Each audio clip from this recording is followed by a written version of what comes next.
ኢየሱስ ክርስቶስ ለእናንተ ሞቷልና እናንተ በኢየሱስ እመኑና ከሞት አምልጡ ብለን እንነግራችኋለን። ሰው ከሞት ማምለጥ የሚችለው ኢየሱስ ክርስቶስን ሲያምንና ሲቀበል ብቻ ነው ወገኖች። የእግዚአብሔር ሰላም ለእናንተ ይብዛ።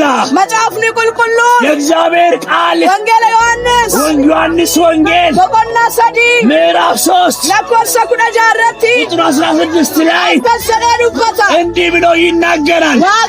እግዚአብሔር እንዲህ አንድያ ልጁን አሳልፎ እስከሚሰጥ ዓለምን ወደደው ይላል። ይህ ደግሞ ይላል በእሱ የሚያምን የዘላለም ሕይወት እንዲያገኝ እንጂ እንዲጠፋ አይደለም ይላል። የተወደዳችሁ ወንድሞቼ፣ እዚህ አካባቢ ያላችሁ ዘመዶች